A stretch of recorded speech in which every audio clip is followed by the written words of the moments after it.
Find a general formula for the area of the pattern. So tá mé tar éis iad just an seo a cuireamh, so tá céad tá bus go bháin an seo sa céad terma. 2 cén sa dar ceann, 30 sa trí ceann, 50 sa ceathair ceann. So stop mé an sin. But déag mé, cad éon difríocht idir an céad agus an dar ceann, so tá sé tar éis dul sús sa ceathair. Cad éon difríocht idir an dar stáid agus an trí ceann ó 5 go 30, tá sé tar éis dul sús 8. Agus ó 30 go dtí 50 tá sé tar éis dul sús 2. Okay, so níl an céad difríocht cóvéid, so ní pátrún línach é seo. Feicimid is an dar difríocht. So idir 4 go dtí 8 tá difríocht de 4 agin an seo. Idir 8 go dtí 2 tá difríocht 4 agin. So tá an dara difríocht cóvéid, so is pátrún carnach é. Okay, so tá mai tar éis sin scríb an seo. So we have on a seacavation a hain cúig 30 50, just an céad ceir terma. Agus scríb mé is an dar difríocht chom na 4. So is féidirling a rá díorchar an spot tá an céad terma chom le dó incarna. So lá an dar difríocht sin dó, so scríb dó incarnathe sin an céad terma.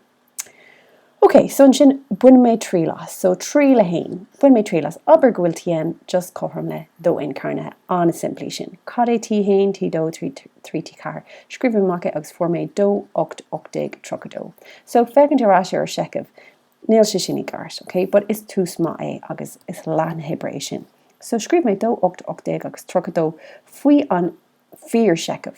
Agus bhuin mé na termí seo ón fíor secah. Agus for mé luúda hain luúda 3 luúda 5 luúda 7. Déag mé ar sin agus is secah línach é sin. Is secah línach é leis an céad difríocht chom le luúda dó.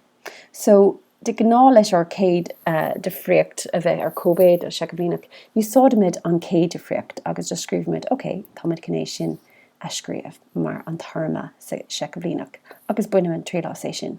So in áir secah carnach táid anis con dó incarnathe luúda dó in a chríla. So dó incarnathe luúda dó in a chríla an bhfuil sé sin I gart. So seo é or tríal a dó. Okay, agus tá mid dridimid ro an cean ceart. Tá súda bhí.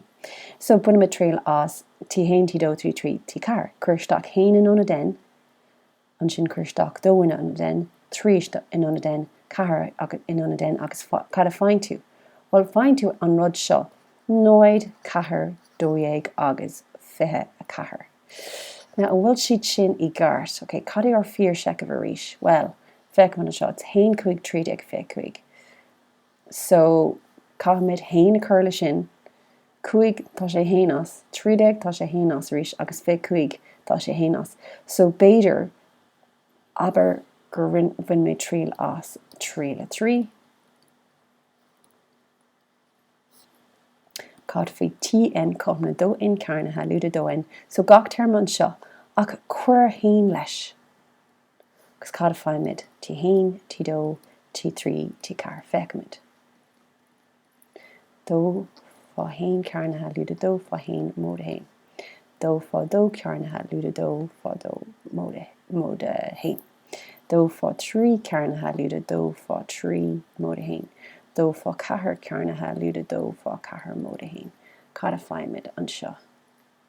Okay, well, dó fá hain carnathe sin dó fá hain, which is just dó, luúda dó móda hain. Dó fá cahar sin 8, luúda cahar móda hain. Dó fá trí carnathe sin dó fá 9, which is 80, luúda sé móda hain. Dó fá cahar carnathe sin dó fá 60, which is trocadó, luúda 8 móda hain. So cad a fáimid an seo. Mid beag na ceann dó luúda dó is just hain. 8 luúda cahar sin cahar móda hain is 5. 80 luúda sé is 2 agus hain is 30. Trocadó luúda 8 is 5 cahar agus ceanháin sin 5. So táimid in san áit a ramer. Hain 5 30 5 5 ríis. Hain 5 30 5. So is é seo or tríú tríal. Is é seo or tríal ceart. Dó incarnathe luúda dó in móda hain. So is é sin an cean ceart.